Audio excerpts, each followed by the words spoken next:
안녕하세요. 굿모닝 갓모닝 갓모닝 굿모닝입니다. 하박국 1장을 읽겠습니다. 선지자 하박국이 묵시로 받은 경고라. 여호와여, 내가 부르짖어도 주께서 듣지 아니하시니 어느 때까지리이까. 내가 강포로 말미암아 외쳐도 주께서 구원하지 아니하시나이다. 어찌하여 내게 죄악을 보게 하시며 패역을 눈으로 보게 하시나이까. 겁탈과 강포가 내 앞에 있고 변론과 분쟁이 일어났나이다. 이러므로 율법이 해이하고 정의가 전혀 시행되지 못하오니 이는 악인이 의인을 에워쌌으므로 정의가 굽게 행하여짐이니이다. 여호와께서 이르시되 너희는 여러 나라를 보고 또 보고 놀라고 또 놀랄지어다. 너희의 생전에 내가 한 가지 일을 행할 것이라. 누가 너희에게 말할지라도 너희가 믿지 아니하리라. 보라, 내가 사납고 성급한 백성 곧 땅이 넓은 곳으로 다니며 자기의 소유가 아닌 거처들을 점령하는 갈대아 사람을 일으켰나니 그들은 두렵고 무서우며 당당함과 위엄이 자기들에게서 나오며 그들의 군마는 표범보다 빠르고 저녁 이리보다 사나우며 그들의 마병은 먼 곳에서부터 빨리 달려오는 마병이라. 마치 먹이를 움키려 하는 독수리의 나름과 같으니라. 그들은 다 강포를 행하러 오는데 앞을 향하여 나아가며 사람을 사로잡아 모으기를 모래같이 많이 할 것이요. 왕들을 멸시하며 방백을 조소하며 모든 견고한 성들을 비웃고 흉벽을 쌓아 그것을 점령할 것이라. 그들은 자기들의 힘을 자기들의 신으로 삼는 자들이라.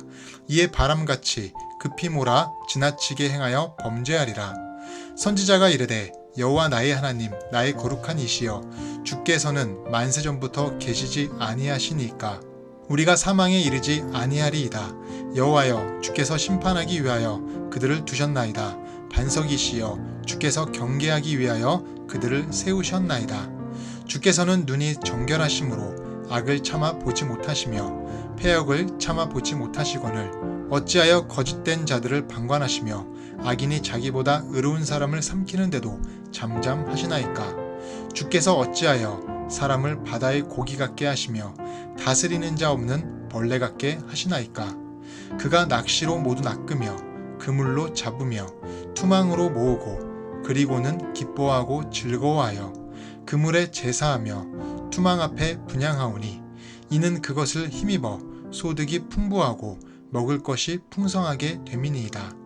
그가 그물을 떨고는 계속하여 여러 나라를 무자비하게 멸망시키는 것이 옳으니이까.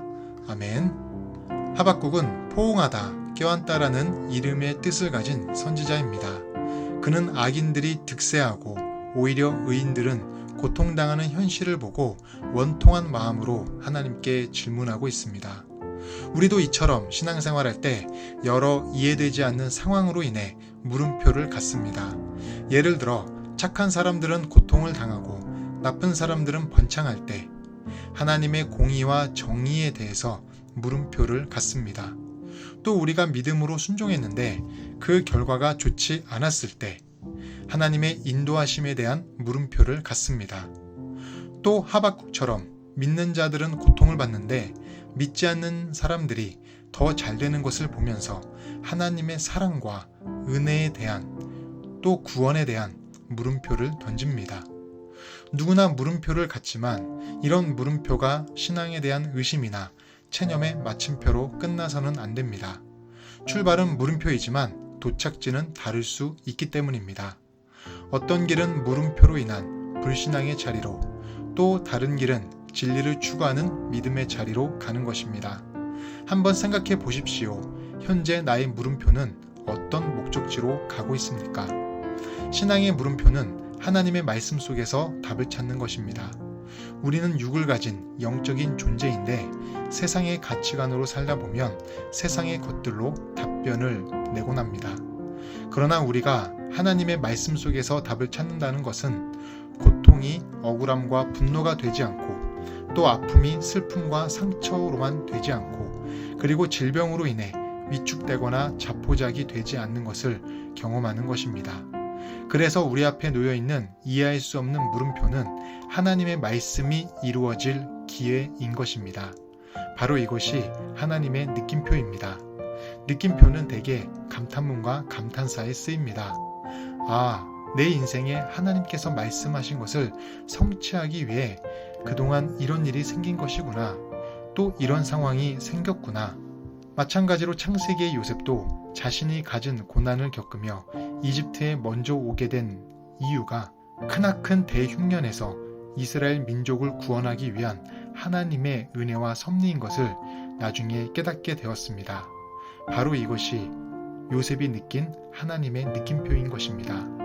우리는 이렇게 하나님의 느낌표를 얻어가는 사람들입니다.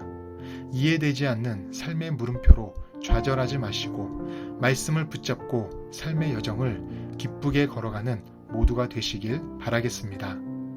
기도하겠습니다. 하나님, 우리가 이해되지 않는 삶의 물음표가 많습니다. 그 물음표를 가지고 낙심하거나 시험에 들지 않게 하시고 오직 주님이 주신 말씀을 붙들고 살아가며 그 말씀으로 길이 되는 은혜의 길을 걷게 하시옵소서. 그리하여 내 삶에 약속의 말씀이 성취되는 하나님의 느낌표를 경험하는 복된 신앙이 되길 원합니다.